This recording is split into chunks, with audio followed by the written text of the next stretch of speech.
Hello there, after quite some time. It has been over a year. Yep, over a year since my last time filming, and it was summer, and now it is definitely not summer. There has been flooding in BC. There's been a heat dome. There's been a lot of things going on around. But I am on a road trip to Seattle. First time going to America since COVID. I'm quite excited. A couple of days in Bellingham, getting new tires. Nokian WRG4 is what I've chosen, and it took a lot of research. I was told by different sources, this is maybe what you should do instead, or some other suggestions that are really good suggestions. I don't think there's a wrong answer, especially when replacing the stock.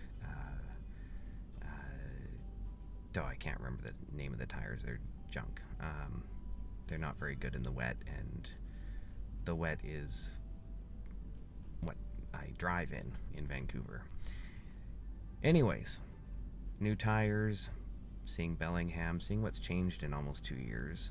Seattle, same thing. It's been, I think, over 2 years since Seattle. When COVID started, I was actually 2 weeks away when I canceled, when things started to fall apart. 2 weeks away from going on the Cascade Loop through Washington State. And so I'm not doing that this time, but that's still in the plans at some point. But that's this afternoon, and then I'm excited to see what's changed. I'm excited to get some Trader Joe's, Target. There's a lot of things that I want to visit, but here I go. It is not much of a trip. It's about an hour and a half, depending on how the border is. I'm not sure what to expect going to America. There isn't really much stated on what do I need to do, how do I need to prepare. It just says have your vaccination, and that's about it. Coming back, PCR test, ArriveCan app. And there's a lot more to get back home. Makes me feel good that you have to go through some checks before coming into Canada at this point. But I'll be as safe as I can be, and it'll be a great time. So here I am starting my trip, and I've just charged up to 90. Well, let's show you. Oh, look, it doesn't show up. Since my infotainment was updated, I find it to be quite terrible. In the home, that's the home screen now. When it was in its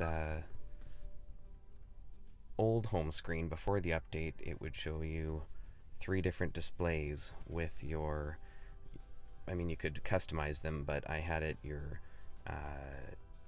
battery information, map with an actual picture of the map, not whatever this weird thing is, and the compass.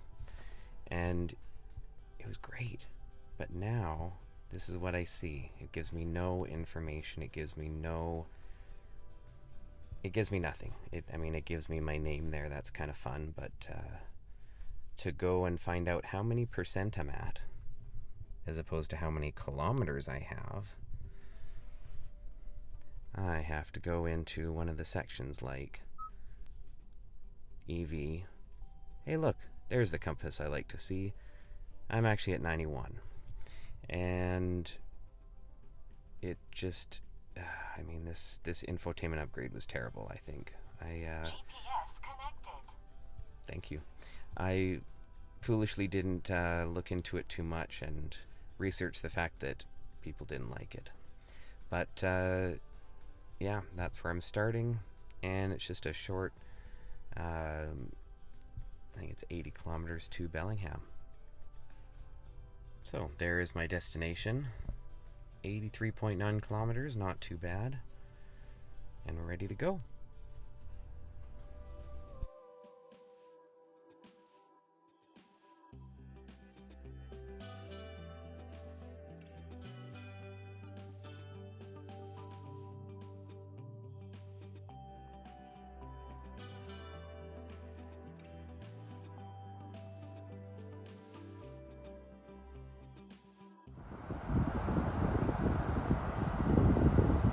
Didn't expect to be talking here, but hopefully you can hear me decently. So that was a road 2 hours ago, a local just told me, in Everson, Washington. He said 2 hours ago you just drove down it, and now it's just part of the Nooksack River. Didn't think this would be part of my trip, to be looking at the river overflowing its banks, but that's what I'm looking at. And it looks like this is the water line. This debris here is the water line from when it overflowed last time, a couple of weeks ago. Sounds like it's got a couple of feet. Sounds like it's been a couple of feet up in the last 2 hours. And it's just awe-inspiring and just terrible. I'm picturing myself being the owner of that house, or just residing in that house and wondering if it's going to be there when they hopefully come back from being evacuated.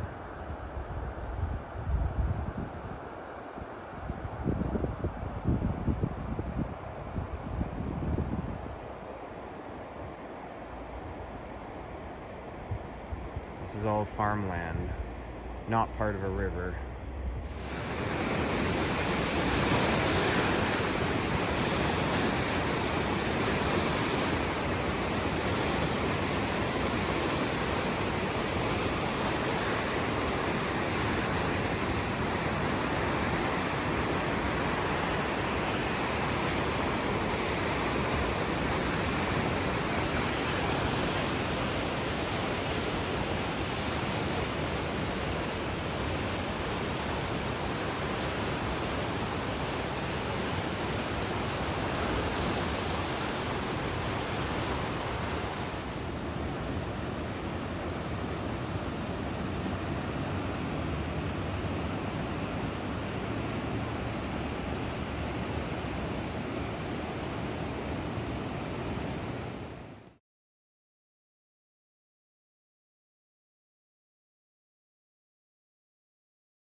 Well, I have made it.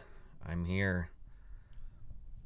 Bellingham is where I'm at. It's been so long.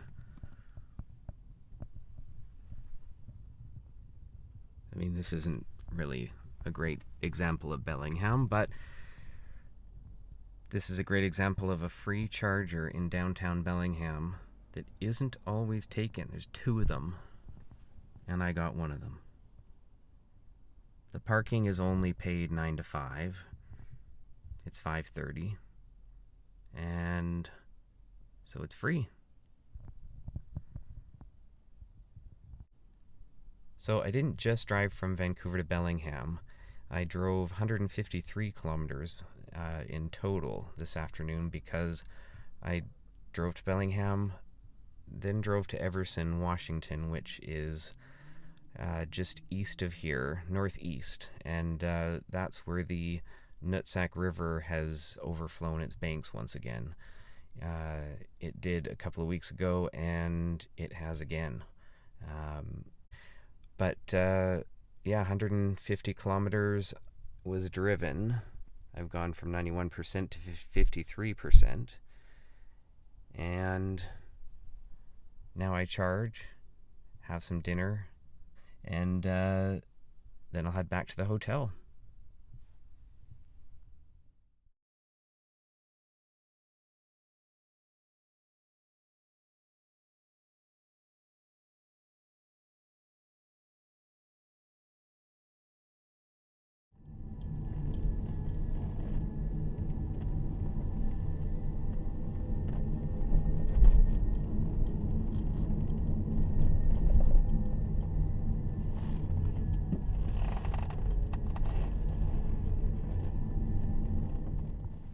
So today I'm visiting Bellingham Mall. Haven't done that since March of 2020. And I thought I had looked, but obviously I haven't lately, at an amazing thing that they've done. Have a look. So, all the way up and down one side of the mall, the popular side, they have installed chargers right near the entrance.